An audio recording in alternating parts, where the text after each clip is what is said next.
హరి ఓం తత్సత్. జై గురుదేవ్. ఓం శ్రీకృష్ణ పరబ్రహ్మణే నమ. శ్రీ గీతాదేవతాయ నమ. భగవద్గీత 7వ అధ్యాయం విజ్ఞాన యోగంలో 3వ శ్లోకాన్ని పరమాత్మ తెలియజేస్తున్నారు. మనుష్యానాం సహస్రేషు కశ్చిజ్జతతి సిద్ధయే యతదామపి సిద్ధానాం కశ్చిన్మాం వేత్తి తత్వతః.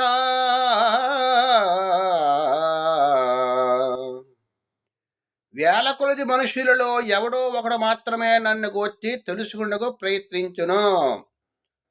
అనేక వేల మందిలో ఒక్కడే తెలుసుకోవడానికి ప్రయత్నం చేస్తాడు. భగవంతుని తెలుసుకోవాలన్నా సరే కూడా వారి తాలూకా పూర్వజన్మ తాలూకా అభ్యాసం ఉండాలి, కర్మయోగం చేసి ఉండాలి, పూర్వజన్మ సుకృతం కూడా ఉండాలి. భగవంతుని తెలుసుకోవాలంటే అందరూ తెలుసుకోలేరు. వేల కొలది మనుషుల్లో ఎవడో ఒకడు మాత్రమే నన్ను గూర్చి తెలుసుకుంటూ ప్రయత్నిస్తాడు. ఎవడో వేల కొలది అంటే అనేక మందిలో ప్రపంచంలో ఎవడో ఒకరు నన్ను తెలుసుకోవడానికి ప్రయత్నం చేస్తారు.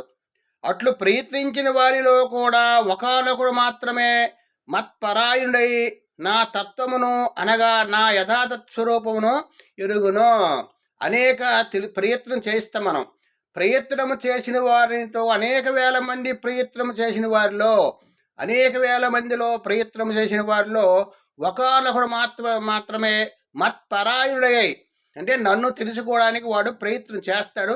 ఆ ప్రయత్నం చేసిన వారిలో నా తత్వమును అనగా నా యథార్థ స్వరూపమును ఎరుగును. నా యథార్థ స్వరూపాన్ని తెలుసుకుంటాడు. మన అనేక రకాల వంటి ఒక సభ ఉంది, ఒక స్వామి ఉపన్యాసాలు ఇస్తున్నారు. కానీ అందరికీ స్వామి చెప్పిన విషయాలు అర్థం కావు. ఆ విధంగా ఎవరైతే ఆ సభలో ఒకనొకడు మాత్రమే దాన్ని ఆచరించడానికి ప్రయత్నం చేస్తారు. 1,000 కొలది మనుషులు ఉంటారు ఆ సభలో. అందులో అందరూ కూడా వింటారు. కొంతమంది ఏం చేస్తారంటే మర్చిపోతారు, కొంతమంది ఏం చేస్తారంటే పట్టించుకోరు. ఆ విధంగా కొంతమంది ఏకాగ్రతతో స్వామి చెప్పిన విషయాలన్నీ కూడా గ్రహించి ఇది ఆచరించడానికి ప్రయత్నం చేస్తారు.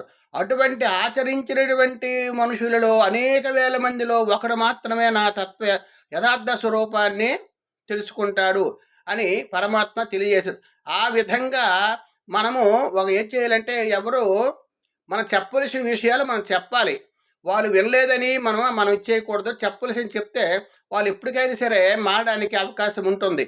ఆ విధంగా మనము భగవంతుని తెలుసుకోవాలంటే భగవంతుని భక్తితో మనం ధ్యానించాలని పరమాత్మ చెప్తున్నారు. హరి ఓం తత్సత్. జై గురుదేవ్.